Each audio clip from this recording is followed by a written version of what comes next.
حسب سابق رمضان مبارک کی ان مبارک گھڑیوں میں آپ کو صرف 5 منٹ کا درس دیا جاتا ہے، اور اس 5 منٹ میں آپ کو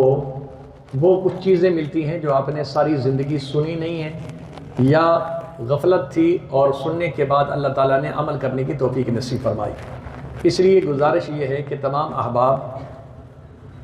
ان 5 منٹوں کے لیے ضرور تشریف رکھا کریں۔ یہ صرف آپ کی ذات کے لیے ہے، ہمیں تو اس کی ضرورت نہیں ہے، آپ کو معلومات فراہم کرنے کے لیے یہ چیز دی گئی ہے۔ خالق کائنات نے اس کا لاکھ لاکھ شکر ہے جس نے زندگی میں مجھے اور آپ کو ایک اور گولڈن چانس دیا ہے رمضان المبارک کی صورت میں۔ رمضان المبارک وہ رحمتوں اور برکتوں والا مہینہ ہے کہ 11 مہینے ہم مکمل طور پر صبح سے شام تک نیکیاں کرتے رہیں،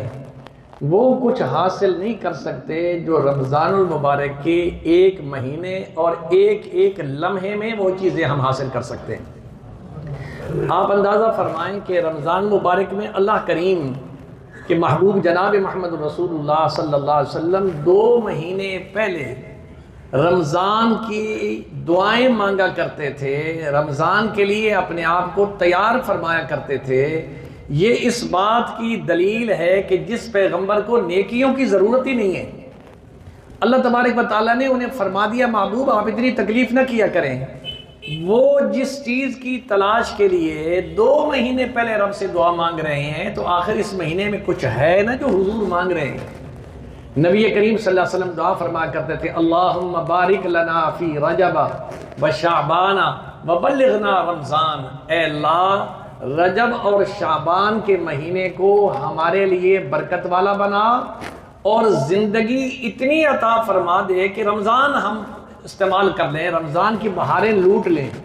یہ کون دعا مانگ رہا ہے؟ یہ وہ ہستی دعا مانگ رہی ہے جس کے لیے رب العالمین نے کائنات بنائی ہے۔ تو خالق کائنات نے رمضان المبارک کے لمحات میں آپ حضرات کو اللہ نے توفیق دی ہے۔ ہم میں سے اکثر دوست احباب وہ ہیں، وہ چہرے ہیں جنہیں اللہ نے رمضان میں مسجد میں آنے کی توفیق دی، آگے پیچھے وہ سستی کر جاتے تھے، کبھی پڑھی کبھی نہ پڑھی۔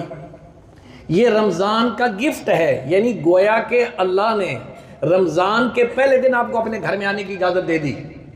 اب اگر ہم پھر 2-4 دن کے بعد غفلت اختیار کرتے تو ہماری بد نصیبی ہے۔ رب نے تو باوجود اس کے کہ وہ ناراض تھا ہمارے اوپر کہ اس نے نمازیں نہیں پڑھی، اس نے اچھے کام نہیں کیے، اس کے باوجود اس کریم آقا نے مجھے اور آپ کو دوبارہ مسجد میں آنے کی توفیق نصیب فرمائی ہے۔ اب مسجد میں آپ نے آ کے کیا کرنا ہے؟ آپ نے یہاں آ کے 20 منٹ پہلے 15 منٹ پہلے اللہ نے توفیق دے دی، سب سے پہلے تو آپ آ کے سنتیں ادا کریں، عصر کی ہیں، ظہر کی ہیں، وہ سنتیں پڑھیں۔ اس کے علاوہ آپ کو ٹائم مل گیا ہے،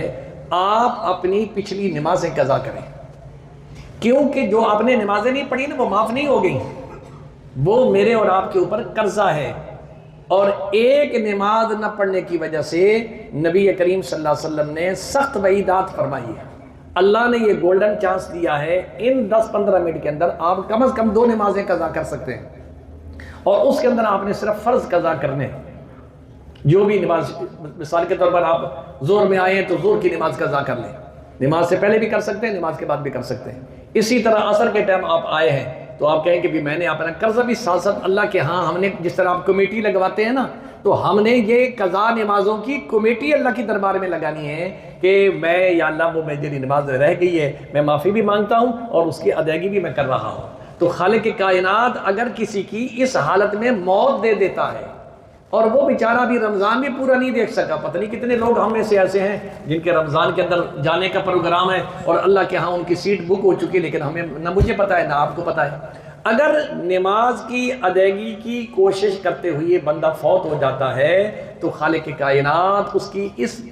کوشش کو دیکھ کر کہ میرا بندہ مجھ سے ڈر کر مجھے راضی کرنے کے لیے اس نے گزشتہ نمازوں کی قضا شروع کر دی ہے، تو اللہ کریم اس کی بخشش فرما دیں گے کہ تو نے حاضری لگوانی تو شروع کر دی تھی نا، تجھے اپنی غلطی کا احساس تو ہو گیا تھا۔ اللہ کریم مجھے بھی اور آپ کو بھی یہاں مسجد میں آ کے بیٹھیں، اس کے اندر آپ نمازیں قضا کریں اور اس کے علاوہ آپ اپنی زبان سے کلمہ شریف پڑھتے رہیں، لا الہ الا اللہ محمد رسول اللہ، لا الہ الا اللہ محمد رسول اللہ، استغفر اللہ ربی استغفر اللہ ربی استغفر اللہ ربی۔